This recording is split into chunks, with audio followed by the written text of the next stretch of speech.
An elven warrior trapped on modern-day Earth. Two friends with different destinies meet at a magical school. These are some of the stories we at Electric Lips Comics are working on. You can get your copies of both The Mana Chronicles and Tales of Mithril at elpmerch.com. Support independent creators. Explore the merch featuring exciting ELP Comics art with a wide range of designs. Electric Lips Comics. Imagination electrified.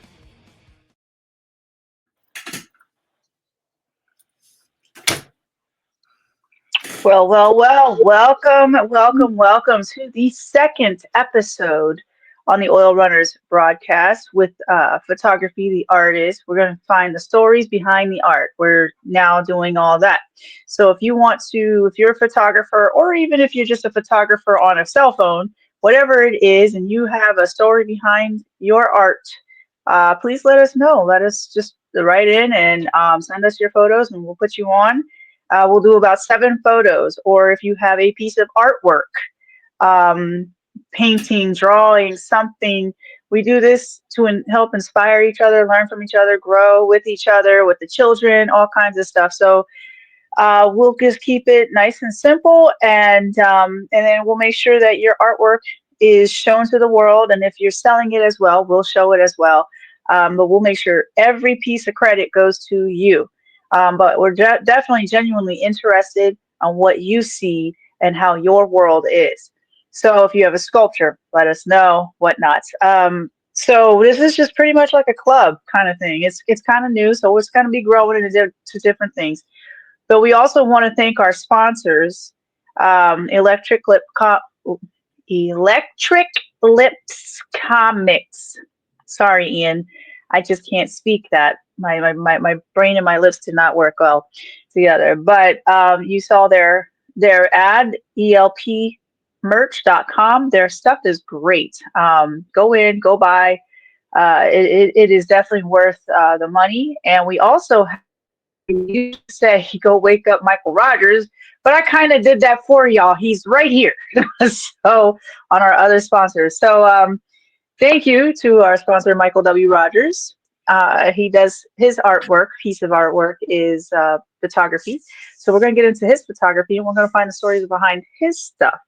I know he's got about 20,000 plus photos to go through, but we're just going through 7 today. He had the audacity to tell me to go pick out myself something. So he has no idea what I picked. Honest to God, he has no idea. So it's going to be an interesting talk. So that might be a thing. Is going, let me go on your page and pick out, and we'll figure it out too. So I don't know. We'll work that out. But yep. So he's right here. So he's awake. Please call him. Or you can find him on www.michaelrogersphoto.com. Go look at his stuff and book him. He's in Vegas. He's willing to travel. His camera does a lot of great work. So welcome back, Mr. Rogers. How are you doing? How has it been? And I know you just had your birthday too. And happy birthday. Thank you for having me. My camera does a lot of great work. That's pretty cool. Yeah, somebody told me that last night. My camera does a lot of great work. Thank you for having me. Thank you. It's my pleasure. Do I look 70 years old? Do I? Yep. Oh, right. I'm sorry. You wanted to lie. No, sir, you really didn't. You don't. You don't at all. You look great. Yeah. Was it that black doesn't crack? So you're good. You're good. 7 grandkids, and you gotta tell the folks I'm from Alaska. I just live here and work here. So. Oh my bad. He's from Alaska. Yeah, my attitude and everything comes from Alaska. So I'm really curious to find out what 7 images you came up with. I'm just dying to find that out. So thank you for having me. I like this platform you have here. This is pretty cool. And yeah, I hope everybody enjoys it. Yeah, So the image behind, you can put your own image behind. So this one is mine on our background. yeah, That's the marsh. yeah. I was getting ready to say, is that Potter Marsh? I was getting ready to. Yep, Yeah. yep. That's the marsh. I took that. Not I think this was this past year. Potter Marsh. Yeah. You would be more Hmm. famous if you had ospreys in there, but that's okay. We'll take the bald eagles. That's no problem. You So know, I have. Oh, I've seen the bald eagle there. I guess. yeah, they've been Yeah. they shoot across. There's no food. There's no food for them, but they shoot across.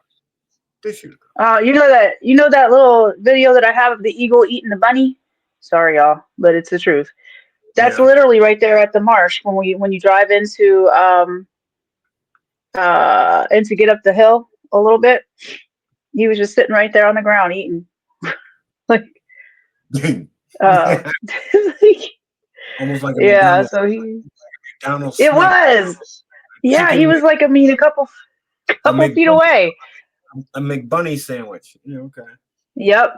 Yep. And the Ravens were sitting there just like looking at him and he's like, no, And, he just picked it up. It was a fresh bunny too. So you know, Ravens I'm surprised they didn't go after him because Ravens are not scared of bald eagles. no, no, they're not. And like they're great. This they've been actually you see more of those now this year than the moose. It's really weird. This winter has been more eagles than moose Food. and ravens. Food. The Eagles finally got it. Where everybody else. How dare you Ow. call me? How dare you? What did I tell you? Nobody I calls me. told you.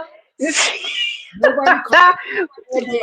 I, I do something, and this stupid phone, I don't believe this. I kept saying, ain't Well, nobody. I Ain't nobody. just told everybody to call. So here they go. You're welcome. Scam. Well, somebody called you. Somebody called me. Okay. All right. Yeah. So, no, the Eagles have finally got it. They stole it from the Bears. They have it from the Bears at Katmai. Bears at Katmai is like, okay, fine. We're just all this fish. We don't need to chase you. We're done chasing. We're done running. It's hot outside. I got all this fur on. Mosquitoes are just bugging the heck out of me. And then I got you photographers in my way. You know what? I'm just going to go in this lake, in this river, and go eat. Okay. Now, bald eagles Yep. are the same, because they're living in Anchorage, right? So what does Anchorage have? 400,000 people. Multiply that time 2 garbage cans. You don't need to go out in the wild and go chase nothing. Just go into the garbage. That's it. Right. Exactly. Pain Exactly. in the butt flying in the cold, number one. Then you got to chase it. Then you got to sit up there and eat it. And then because of the Ravens, because they don't care anyway, they're not scared of you. They'll come and take it, and you get into a fight. It's just one of them things. Yep. Yeah, they'll take it from your garbage. They'll take, bears to come into your garage Yeah. and all that kind of stuff. Eat the dog food. They got all this stuff. They got all this attitude from the Bears at Katmai. It's like, hey, we don't have to go anywhere. It's all right here. Yeah, like we cool. Those are the ones. Actually, I want to when I get the chance after I think that's gonna be one of my I'm proud of myself for going through this mess in the last 4 years. That award is to do a Katmai trip because I Well, know that's a big trip. you got to put your application in now. It'll take you a year, and then Well, I know I don't want to do it now yeah. because I'm still in the healing stage, but definitely after all of it's done, I definitely will put it in for it because it's at least $1,200 with And the flight and all that extra at least. you haven't even got to the lodging yet, so it's like okay, and Right. here's the thing: you can't sleep out there with them now. They got an issue with that, but you can do anything else you want. I mean, they're gonna walk right by you like people. It's like, oh hey, how you Oh doing? yeah, I learned from the best. Timothy Tedwell, he taught me a lot what not to do. And he was out at Katmai, wasn't he? Yeah. That's where he gotten eaten. See the thing about Katmai somebody told me I should go out there, and I'm going like, I would get there and they go like, okay, here's Michael. We know who he is. We're going to have some fun with him. And that's all that needs to be said. And they'll be just doing everything to scare the I don't know what out of me. And they go like, we're going to make him get 12 rolls of toilet paper by the time we get done with him. So, Right. I won't go out there. I mean, I want to go out there, but Yeah. but if you go out there, see, I know what's going to happen when you go out there. I know what's going to happen. They're just going to go like, oh, hey, want to take my picture? Hi. Hang on, let me grab this.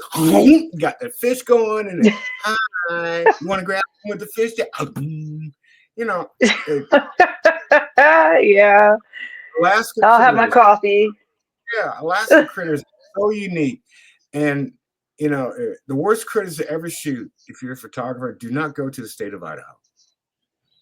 They hate the cameras. The worst out of all of them is a red-tailed hawk.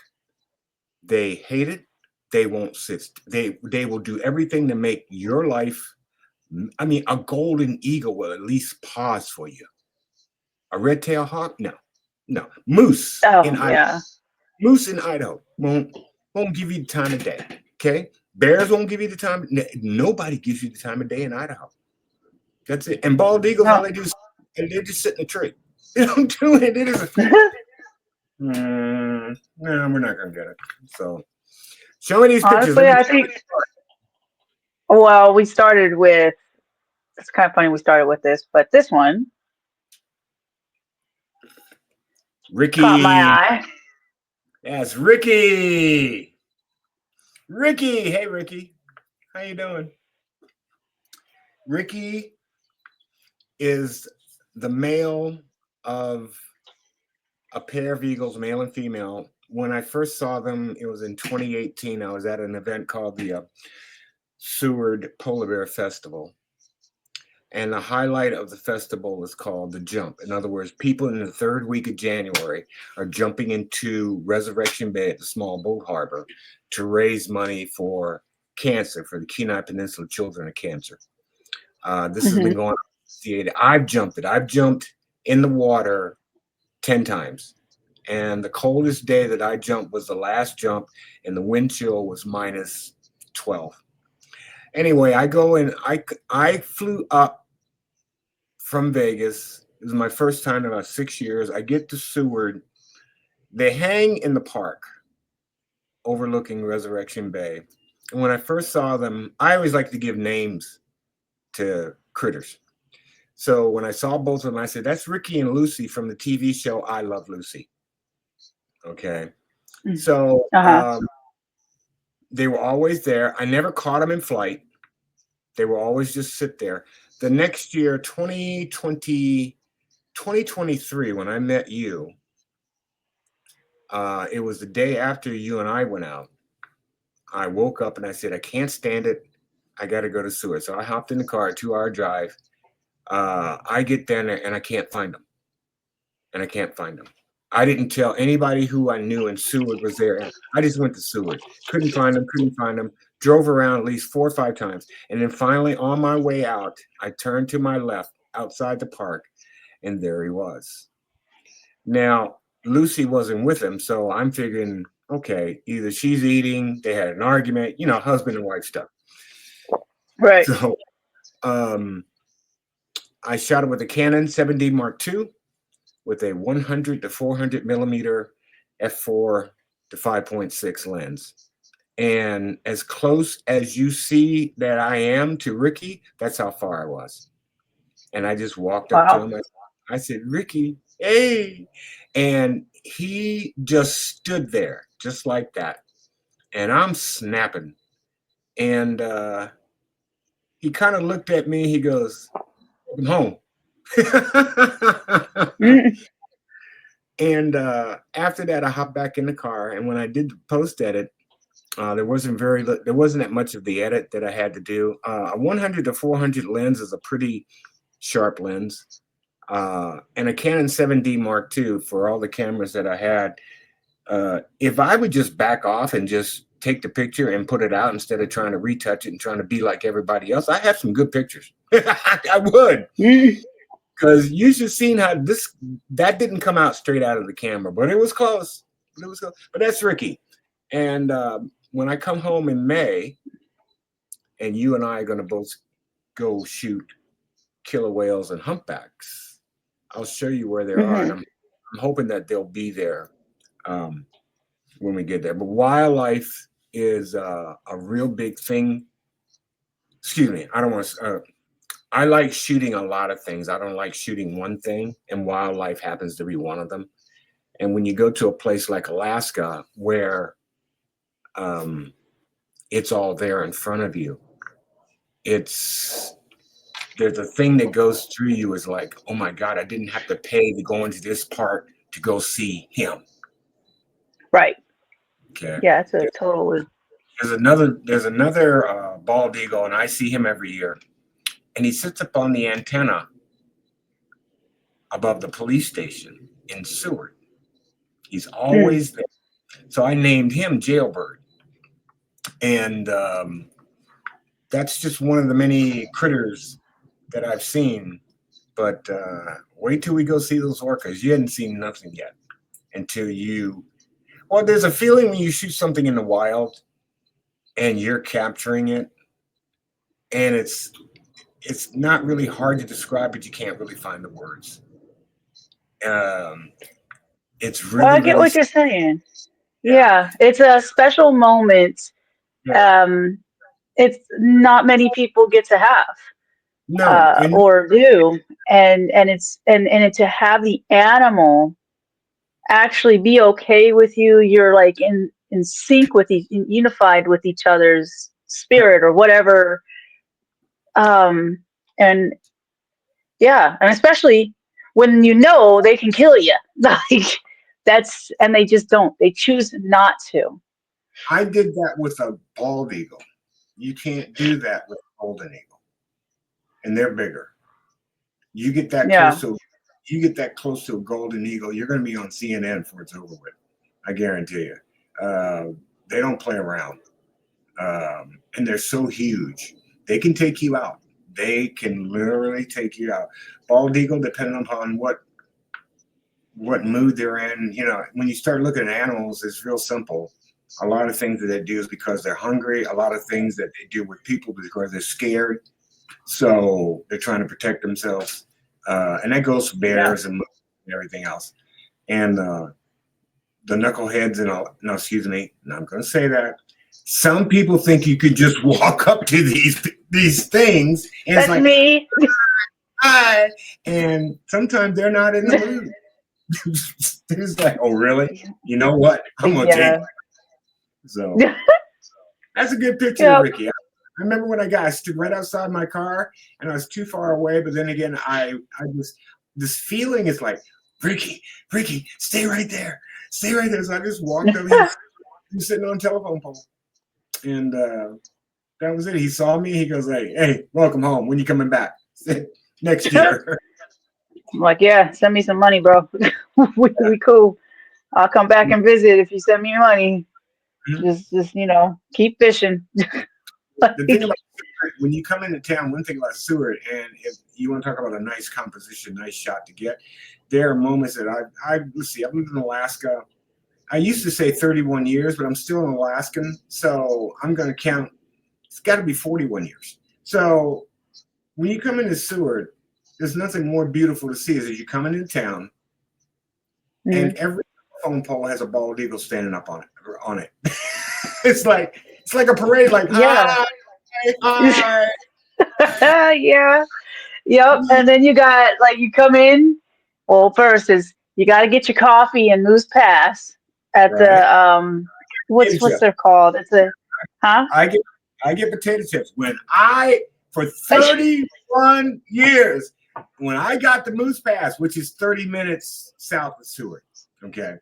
Yeah. I would stop at Moose Pass, go into that general store, that big white building on the side, and get Lay's potato chip. And then I would turn the music on, and I would listen to that song, Old Black Betty. And That's how I would come into Seward. 30 years of doing, well, I didn't have bikes. I would always put some form of, I used to play Black Betty as I'm driving in the Seward. You know, and yeah, but it's amazing. One of the images that I got after 30, 40 years in Alaska, finally my book, which was the lake across the street. I never got it before. Well, I finally did when I was there. Oh, you did get that lake. Yep, I did. I have yet to stop and capture that thing. During the time that I lived there, going to Polar Bear was the vacation after Christmas for me and the family. And then I'm in radio, so I'm this big radio thing. Okay, and also I was doing TV. I did the weather on TV.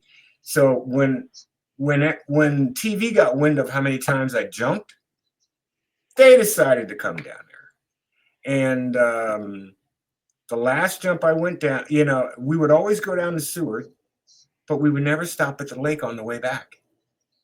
And finally, after all these years, when I was doing, I wrote my photo book in 2023.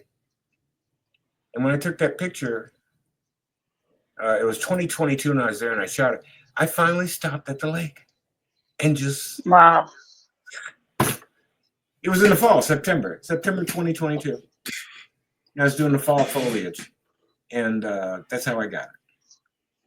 Yeah, do you still have any more of those books for sale? I could produce them. I ran into a situation. You can't really. You can always tell when a photographer is broke because the first thing they say is, "I ran into a situation." He's like, "Okay, you're broke. Okay, you're broke." No, I have 2 books out now. The first one is called "From Where I Sit." The fall foliage, Alaska fall foliage 2023. And then the next one, which has not been printed yet, but is ready to go, it's called From Where I Sit, Alaskan Yard Art. And it's truly mine. I work really, really hard not to take the same pictures that you would see in the tourists and all that stuff. Alaska has a lot of great photographers who do not get their work in. And okay, the best photographers are in 2 places. Okay, Idaho and Alaska. And in Alaska, there's so many great photographers. Some don't care about putting themselves out there, but there's so much great photos from other people in Alaska, and they just don't. It's not out there. You know, you and I are seeing the same pictures in the fair moves. Yeah, like that's something I do too. Is I try to find the unique the unique thing. Like nobody does what? Workers, unless you go on a no. Yeah, you got to pay the couple $100 for the trip. Yeah, show me a picture outside of Seward, about Alaska, and you see an orca. They'll show a humpback. It won't show an orca. And I'm a big fan of I'm a big fan of orcas. So when you and I go down there, you're gonna see, and I just can't wait. But they're hard to shoot. They're very fast. They're hard to shoot. Well, guess what? I'm faster. As long as I got a rope tied around me and tied to the boat. So the camera's around my neck. Like, I'll be hanging off whatever it has to do as long as I can stay on the boat. But I'm scared of the water. There's a pod where the male, his name is Eldorado. And he's about 21, 22 feet, big old male. And just the pods in Alaska, everybody thinks all of them come up from south. They live there. Yeah. Yeah, they're residents, yeah. There's over 25 pods total, resident pods in the state of Alaska. And they go between Seward, Resurrection Bay, Valdez, Homer. They're all there. So if you're thinking we're going to go up for the summer because that's when the pods go up there, no, they've been up there. It's just like, yeah. So, but anyway, if you fall in the water and it just so happened that you'd be on that pod where I can see El Dorado going like, okay, hang on, grab my fin, there we go. It's like, all listen. Right. I'm going to grab the back of my tail and I'm going to flip you back in the boat. Like, thanks, much appreciated. I did not want to be eaten today. And then I'll be like, look, Michael, did you take that photo at least? Yes, I got to have proof. While laughing. You got enough seals. There's enough seals. It's amazing animals are there to eat, so orcas have their delicacies. Humpbacks go down to the bottom and eat the stuff down at the bottom. And then the krill and all that. Then you got them, and they wouldn't. It's amazing. An orca would never mess with an otter. I've never seen one. Everything else, those otters in Seward and pictures, they're lying on the back. I've never seen one. Tell me, have you seen one? No. Not even. No. Close. I've always wondered how they were so comfortable on that water, just floating on the top. I just sat there and watched them in Homer. And I'm like, how are you comfortable knowing that there's like all these little things and critters down there that could get you? What in the world is wrong with you? The BBC, who does the most incredible documentaries on orcas, they went up on the Arctic Ocean. And they're showing you how an orca pod can get a seal off of the ice. It's incredible how they do that. I love that. Well, minus the seal got to lose their life, but when I first saw it, I'm going like, how come here's an otter in Resurrection Bay? The bay, Resurrection Bay, ice free in the winter. That's why ships come up there. There's only I think 3 ports that is ice free in the state of Alaska. Resurrection Bay is where everybody comes to because the water's deep. Okay, and there's these otters sitting there, laying back, having a good time. You ain't seen one orca near them. Yeah, not one picture of an orca encounter with an otter. Everybody else, everything else. So, okay, now I'm intrigued. Yep. Wait till we go down there. You didn't see nothing yet. It's a whole different. It's a whole different world when you get in the boat and you go out there. And one of the first things is that you're out in the water, and that's it. There ain't no can we stop around and no. When you're out and see, Resurrection Bay is deep. It is a deep water port. Okay. In 1951, when they built Anchorage International Airport, it was all the how they built the road. The asphalt was put in a barrel and shipped to Seward, and they put it on a train. Okay. The only way those could get in there was the waters. If you go to Nome, same thing. Deep water, ice free.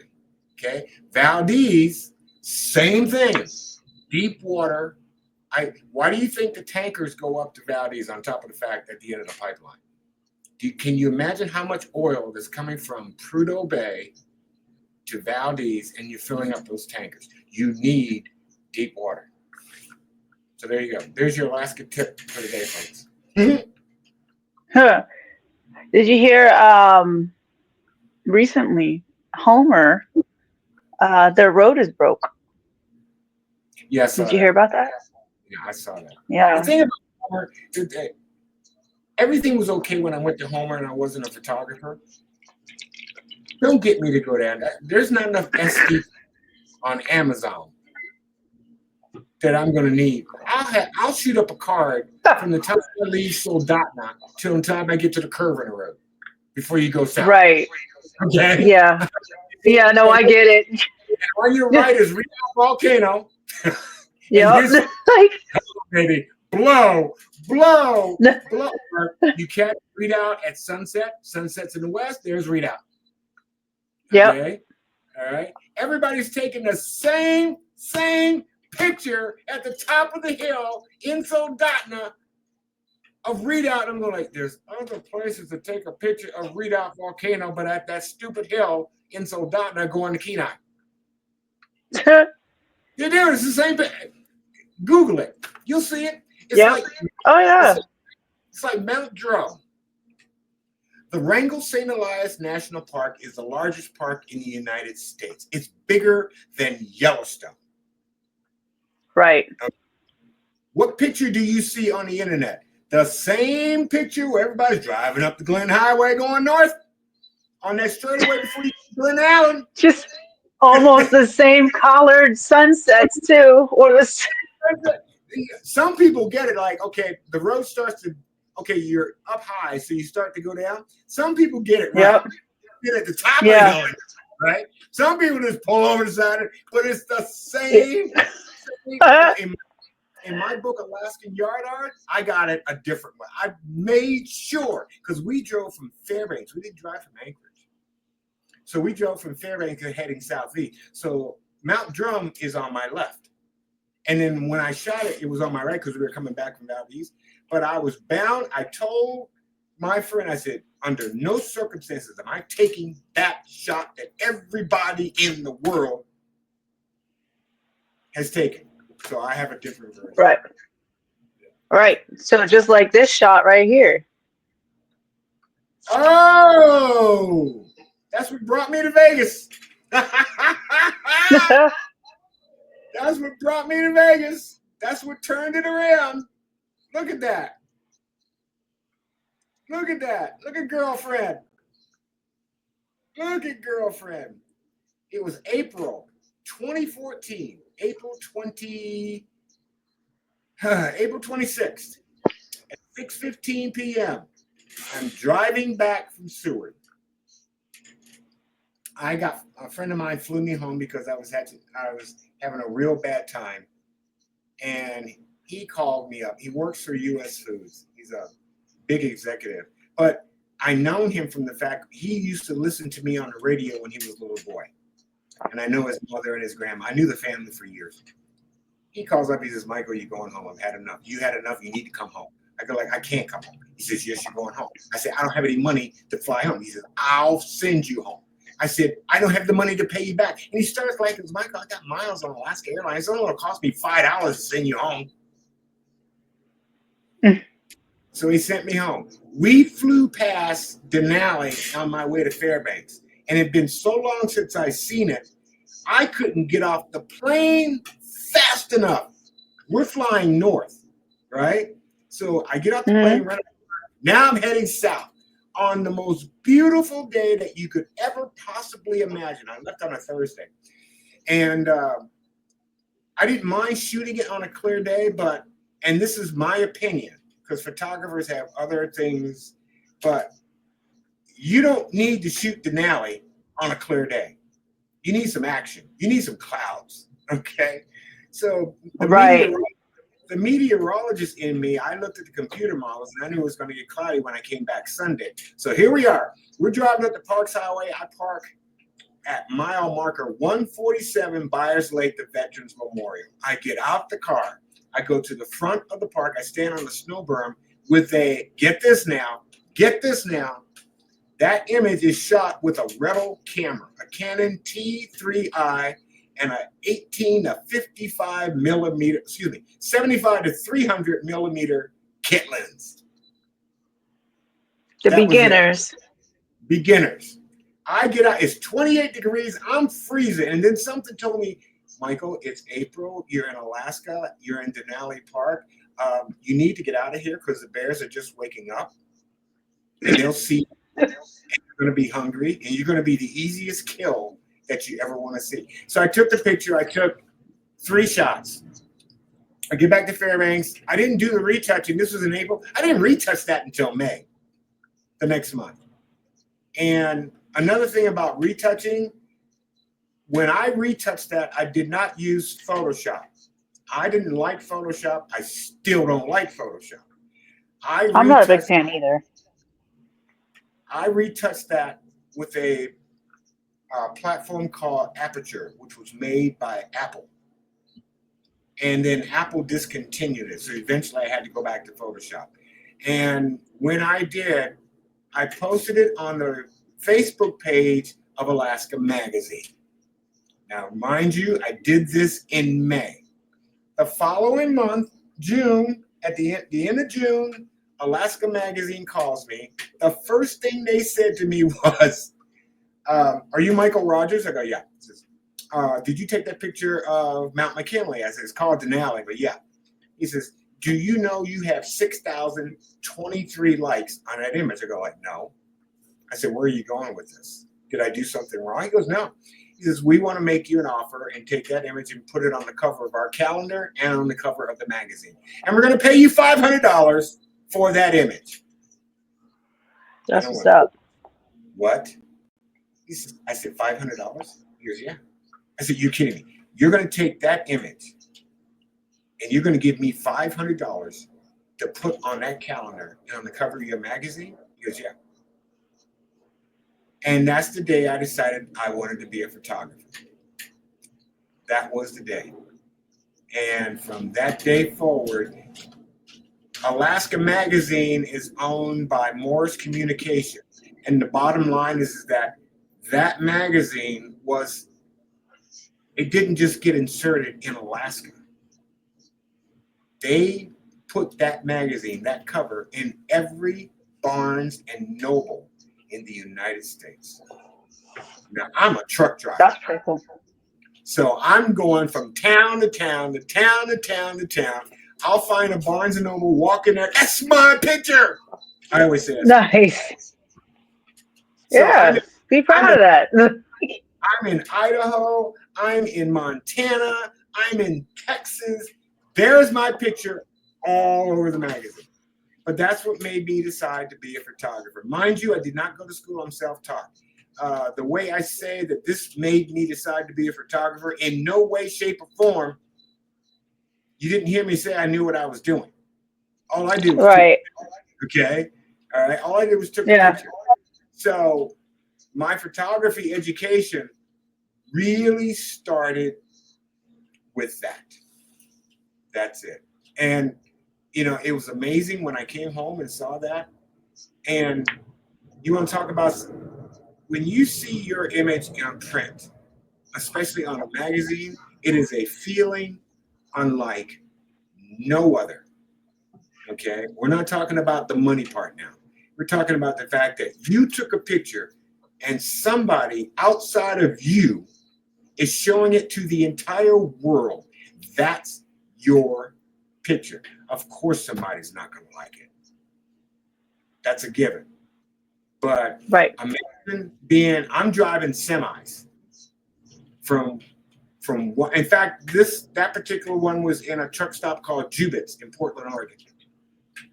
Okay. Now that calendar comes out every year along with the magazine. In fact, when Alaska Magazine puts out the new magazine for the upcoming year, people don't want the magazine. They want the calendar. That is the most sought after piece of Alaska. There are people who are literally just waiting. They have to sign up to get it. Like, you got to sign up to go to Katmai, Brooks Camp. You got to sign up to get that calendar. That's what they want. They want that calendar. Yeah. So I decided to be a photographer, and I decided to move to Las Vegas for one reason and one reason only. Because of this. Look at Dr. Campbell. Dr. Campbell, this happened during COVID. And when I moved to Vegas, this was done in 2017. No, it was later than that. Because this was done during COVID. COVID was what, 2020, 2021? 2020. Right?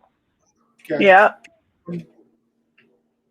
I was this new photographer working for this magazine, and every time I saw him, I always talked trash. I said, I'm going to get you.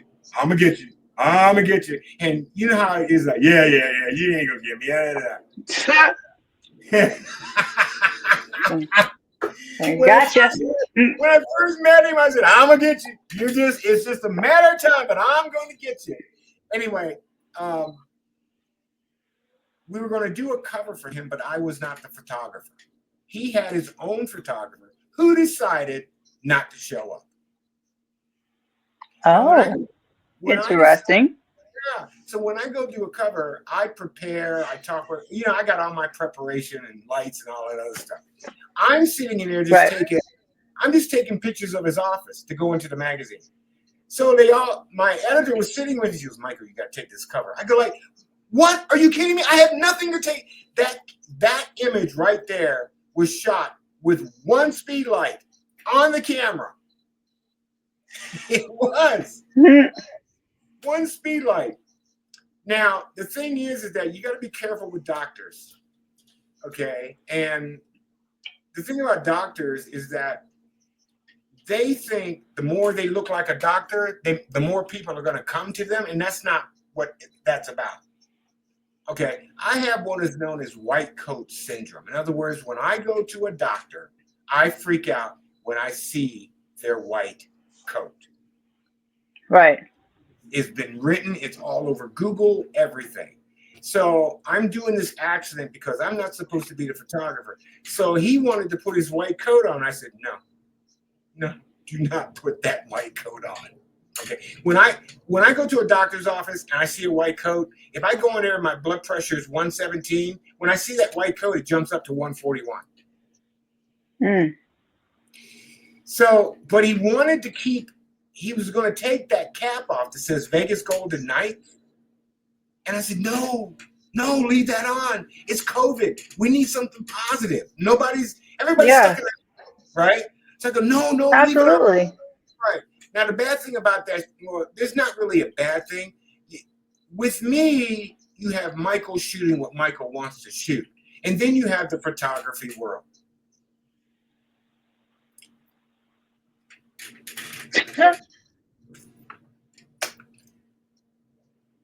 I'm sorry I'm from the 1900s, okay? I just don't worry, me too. I think most of us are. Right. I'm going to do it my way. I don't care. If you're a photographer, So one of the things they say, when you take a picture of a person and a tree is behind them or anything is behind them, you want to make your backdrop open. You don't want any distractions. So basically, when you look at that shot, the tree's coming out of his head. See that? Okay. Yeah. I didn't care because he gave me this smile. In fact, when he gave me that smile, I remember saying to him, because that's when he asked me the question, Michael, do you want me to take the cap off? I go, oh, no, we're going to win the Stanley Cup. And that's when he smiled. We didn't win the Stanley Cup until 2 years later, but that's when he gave me that smile. It happened. Now, right. You want to talk about to date. If you go into his office, you will see that picture. He has 4 offices in Las Vegas with that picture in his office, 24 by 36. He's got them all in the magazines. He's got them everywhere. Every time he sees me, he goes, you'll never top that picture. And I haven't. But that was an accident. I was not supposed to be there. When the photographer found out that I was there and we put it on the cover of the magazine, the name of the magazine is called Real Vegas Magazine. When the photographer who he had found out, he tried to assert himself saying, no, I'm going to retake the picture and it's going to da-da-da. And he says, no. What? He says, yeah. You gotta watch out for photographers. I'm serious. Okay? They are the sneakiest. That's for sure, yeah. They are, you can never, what's the best way to put it? And I'm not going to say I'm not talking bad for photographers. Everybody else has got a bad side. Other photographers have a bad side. And it starts with low self-esteem and jealousy. Okay? If they see something bad, they're going to do anything in the world to get you out of there. They will. Okay. Yeah. So his photographer, who had been shooting him for years, saw that. He goes up to Dr. Campbell and like, no, I'm going to retake this so we can put it on the cover of his magazine. I'm going to top that. And Dr. Campbell said, no. That was it. So right now I have the magazine in the house. The thing about Dr. Campbell, he was the first to really, truly seek me out. You know, we're always chasing to find work. And you'll know this because of the spiritual side of me, there comes a point in time where a power greater than yourself says, okay, it's time. Dr. Campbell was one of those people. It's time. But when I look at it, I go like, I took that with one speed light on the camera. Yeah. And it's always a simple process that makes the best photos or whatever it is, however you did it. Like you said, just one speed light versus having 20 speed lights and then the backdrop and then all of that extra. And yeah, Remember, right. And I'm like, huh. When I told you photography is two-dimensional, subject and back. That's it. Okay. Yep. And the guy who came up with that, who changed the way we look at fashion, his name is Richard Avedon. And you want to talk about something what he did to change fashion? This is so simple.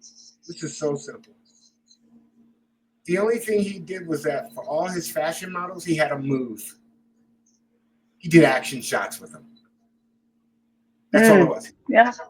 In the old days, it was like,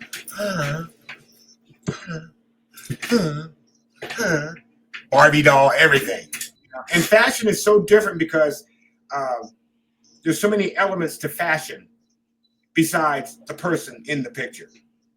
You got the face, you got the clothes, you got the background, there are no rules to fashion. I will say that, in my opinion, and I've seen it through others, there are no rules in glamour in fashion. Right. You see something, you shoot it. So, with Dr. Campbell, the one thing that I saw was a tree. Now, I will never do another shot like that again. He blends well with the tree. Like, it works. It works. The skin color, it really is all... The tree was not directly behind him. You notice it's off to the side.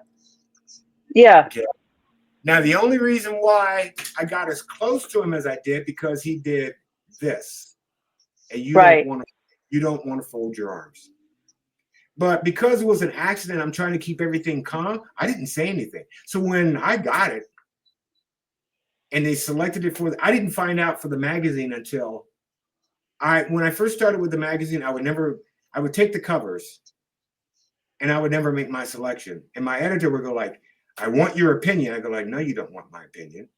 And she goes, I want your opinion. I said, Candace, I'm from the 1900s. I'm going to do something different that you're not going to like. Well, they selected this and they go, what do you think? I said, don't show the arms crossed. When you fold your arms, it makes you unapproachable. Yeah. There's a way to fold I've always heard that. Yeah. When you fold your arms, it makes you, and it's worse with females than it is with men. Men, for some reason, they just think they gotta look how bad I am. And I sit there and laugh and go, is that all you got? Females are different. But Dr. Campbell, and the second image, I did 2 covers with him. And the other cover was right there. That's the bunkhouse. See it? That's the bunkhouse. Yeah. That's the bunkhouse. Yep. When he and his wife came by, and they were getting ready to go to Jamaica. So they came by at 9:30. Their flight leaves at 1 o'clock. You know you got to be there 2 hours prior before you take off. They parked right out here and walked in. I did them both together. They had this beautiful outfit on, and that was my second. But that's a really unique story. I'm really proud of that one.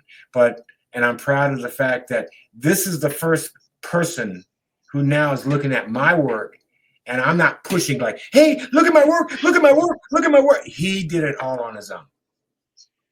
Yeah. That's He a did good it all. feeling, though. It is a good feeling. It is a good feeling.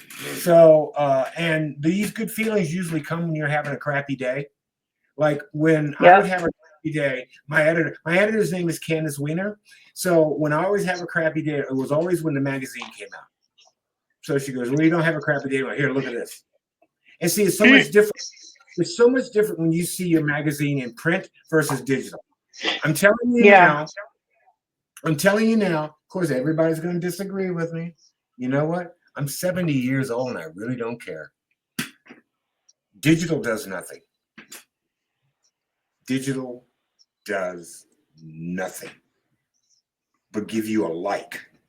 That's it. And sometimes they don't even give you that. It's also digital invites the gatekeepers to talk bad about your photo, but they won't really say to you like, that photo really sucks. Okay. Right. Just like how in the wedding world, which, you know, they're like the biggest gatekeepers and all that. Like, it's a crazy world in that field. Not that wedding. I done a lot of that was you see the groom behind you there who looks like Michael Vick of the Atlanta Falcons. Yep. All these people in that picture are from the state of Florida. They all flew to Las Vegas. And this couple booked me 6 months out. And I don't do weddings. I don't do weddings. But they called me. In fact, it took her 3 times before I agreed.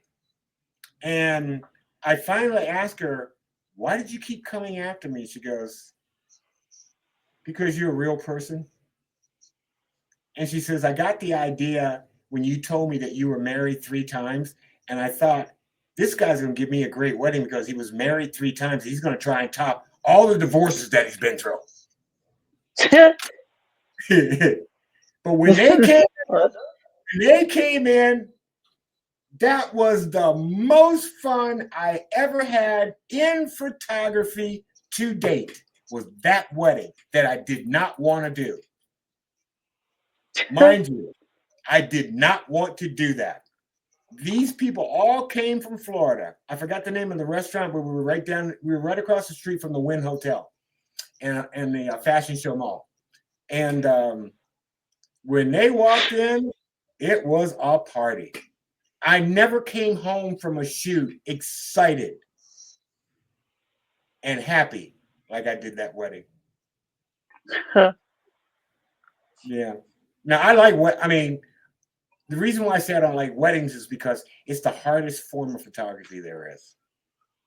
Right. And the money that they get is worth it. Because basically it is the ultimate rolling of the dice. You'll take 3,000-4,000 pictures. You'll finish with 1,000. You give your client the album, all retouched, everything. You're exhausted. You're trying to do the best work you could ever possibly do. And your client doesn't like it. It is gut-wrenching. That's why I won't do it. But that particular wedding I did. And she was the first client. I used to say no to a lot of clients, but she was the first client that wasn't taking no for an answer. She looks like somebody who doesn't take no for an answer. She was not. She says, I'm hiring you as my photographer for my wedding. And I said, okay. So I saw something else that's an accident. That next picture. Hmm. This particular image was done at the home of illusionist David Copperfield. Hmm. Interesting. Yeah, I was at David That's Copperfield. a name drop. Yeah, I was at David Copperfield's house. They had some realtors from Southie Realty in Las Vegas. There was a convention of all the Southie realtors in Las Vegas. They decided to have this party, which was the party of the year in Las Vegas. We did this last year. And it's funny you brought that up because I just saw the couple yesterday. And Did you? yeah, they, the people in my life in photography. Remember how I used to tell you that the people in my life in photography are meant to be in my life? Yep. Yeah, these people are. So there's over 300 people in that. You ought to see David Copperfield. You want to talk about a mansion? Oh my God!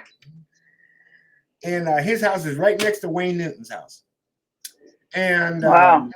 yeah, so there's dancers, there's a DJ, there's food, she's part of the dancing crew. Now, I just finished shooting her doing an aerial performance on a trapeze. So she comes down, changes clothes, and I'm walking around, and she's in that pool. And she's sitting there just like that. And I didn't see, yeah, she's sitting there. She saw me coming. I took that with a speed light, one speed light. She saw me coming, and all I said was, "Don't move." That's all I said. And she gave me that. And then after I'd done this, she goes, "You're Michael Rogers, aren't you?" I said, "Yeah." She goes, "I've seen a lot of your work." I said, "Thank you." She says, "You're pretty good." I said, "Okay, thank you. Please excuse me. I don't know how to, when someone says they like my work, I don't know how to say, I'm always downing myself. So my sponsor told me, did anybody compliment you on your work, say thank you. So please, thank you." That was it. Yeah, that was it. Huh. But that was at the home of David Copperfield. Oh, you like that one?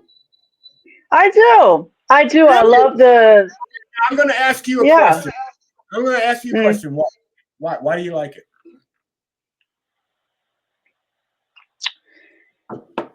It gives a mystery to me, but I love the light and shadow work of it, or I don't know. I'm always about that kind of. You know where that came from? A YouTube video. Really? Yeah, I live alone. I don't watch TV, so I'm up and back and forth, going up and down YouTube. And I just saw this, and the photographer was doing a tutorial on how to do that. And when I saw his tutorial, I said, I don't like that. I'm going to do my own. So that is the daughter of the editor of the magazine I work for. Her name is Maddie. She's 25 years old. When I first met her, she was 19. And the first time I saw her, I said, I'm always going to do, I've got to do a tight shot. I call her Vogue magazine. Anyway, I get this idea. I call her up, and she comes by the studio. And I said, sit there. Now, this is the one and only time that I put a light behind her. I don't like halos. I used to call them the God look. But when I looked Wait, at hold on. That light was behind her. It yeah, really looks like she's looking towards the light. no, Like she's looking and see. That's where it's a mystery. Like I see it as looking towards the light. she's facing me, and I put the light behind her. I don't like halos. I call them the God look. But when I saw that Hmm. tutorial on YouTube, here's where I put my spin on it. He did that, and the light was white. I said, I'm gonna change that. So when I got into Lightroom, I made it orange. In Yeah, fact, and I tried 6 different colors, and that's what it came out to be. But that's the yeah, it looks only. like a sunset, sunrise, whatever. She's looking into the sun. And see, I don't like halos. But then again, in corporate photography, there are people who like halos. For some, it makes them look like they're bigger than life. And I call it the God look. That's a personal thing with me. I just don't like halos. I'm starting to use them more because I can create something with it. But the way to use a halo in a portrait is not directly behind the subject. the way to use a halo, the way I was taught, the way I taught myself was you use a halo on the shadow side of your subject, especially if you're shooting with one light. So let's say, for instance, the light, if I'm doing a portrait of her right now, the light's coming from my right side, then I want the halo to be on her left. That's my little fill. Okay? You already lit her face on the right. Why put a halo bright enough? But it doesn't make any sense. Right. It makes the picture more compelling if you put it on the shadow side of it. Now, if you're using two lights, it's a whole different story. Right. But I see things and I go like, I don't want to do it that way. I want to do it this way. And I just now after, let's see, I've been shooting since 2007. I've been here for 10 years. After 9 years, I don't care what anybody thinks anymore. I don't. And you know what I'm going to say next, is you heard me talk about it. You know, if they don't like your picture, you're on to something. Right. You're on to something. Now that's one of my favorites right there. She's got a story. Yeah, you can tell. She survived stage 4 breast cancer. Boudoir. This was after she got out of the hospital. She lost her hair.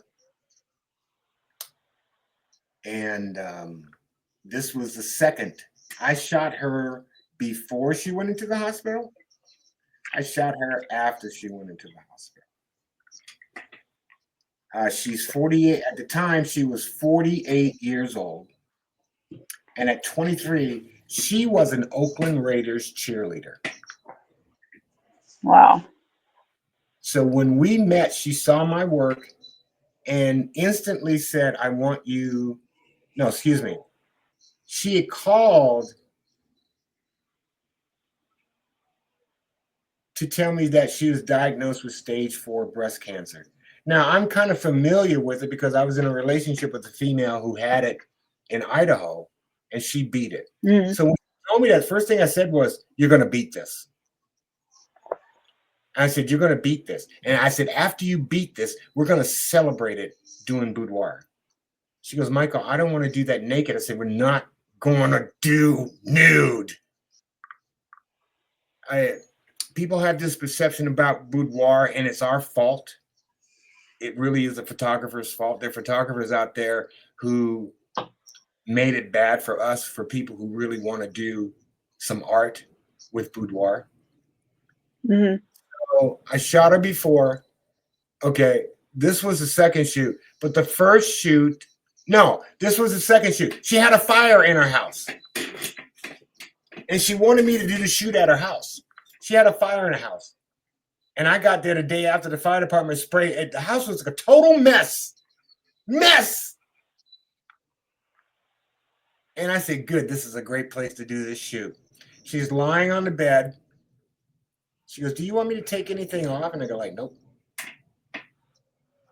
And that moment, that expression right there, because she was so happy that she defeated stage 4 breast cancer. You know what she said to me in that expression? What? She says, Michael, I want to thank you. Because had it not been for you to tell me that we were going to beat this, I would have gave up. She says, the way you said to me, you're going to beat it, and I beat it, that was you. So the very next day, she calls me up. I go over to her house, and she says, I got something for you, boudoir. I said, what? She goes, she gave me this mirror, this huge mirror, and I've had it. It's in my bedroom now. But that is a success story unlike any other. But that expression, we just went from one room to another. She's laying on the bed, and she was staring at me just like that. I think the realization, the fact that she truly beat stage 4 breast cancer. She just looked at me. That's not a look of sexy, da-da-da-da. That's a look of thank you. That's what that is. And she had a sports bra on. That was it. I gave her book, and I got a video of the book that she's got. And she goes, "Oh my God. Oh my God." I thought, she goes, "That really is me." That picture is in a book. That picture's in a book. If I post it on Facebook, if I post it on Instagram, if I post it anywhere, I won't get any likes or anything from it. I have yet to get any kind of likes or any kind of comment if I post that picture. Now you know what photography is really about, don't you? True. Right? Yeah. Now you know what it's really about. And that's a reality. Yeah. And if you are coming into photography and you want to do something with it, this is what you sign up for. And if you don't like it, don't come into photography, because nobody's going to change it. Nobody's going to change it. I can guarantee it. I can tell you the dark side of photography like no tomorrow. But I've been so blessed and been so fortunate to meet these people at a time when I'm supposed to meet them, to do what I think is cool and to get the response back the way it did. How am I doing? Yeah.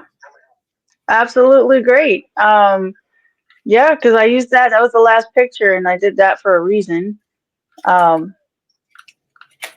that was very inspiring, and I absolutely love the artwork. Um, I love Well, them you're all, but the only one done. yeah, I love them all. I mean, Well, what is it this that you one. what is it that you see? The thing that no one's told me, excuse me, one person told me, I think I told you. But what is it that you see? I'm curious. Seeing what? Like Okay, in your photos? yeah, in the work. Like, for instance, when I was on TV, okay, people always Hmm. thought that I was the greatest weather guy, and I could never understand why. So finally, Hmm.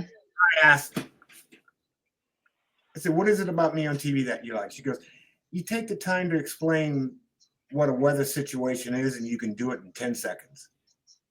Yeah. I said, "That comes from radio." She goes, "Yeah." She goes, "You have this way of explaining things to people that they understand it like that." So what is it about my work? I'm going to put you out now on StreamYard. What is it? Oh, What you is take it? me out to the yard, huh? Yeah. Uh, I'm going to remind you now. I know gatekeeper's words. Okay. I know the words. oh, they taking me out to the dog yard, man. Um, you don't capture what you see. You capture what you feel, and you can see that in your artwork. Um, I mean, it's just something. Yeah, the story, capturing the story. Wanting to tell a true story versus just like, say, if you took a picture of this, like, you know what I mean? It's an item, okay, and like kind of thing versus, all right, well, what's the story behind it? There's something there that's like a mystery that you want to know. What the heck happened between you, the camera, and whatever it is that's right there? Like I Yeah. want to know. You couldn't have said it any better. You don't capture what you see. You capture what you feel.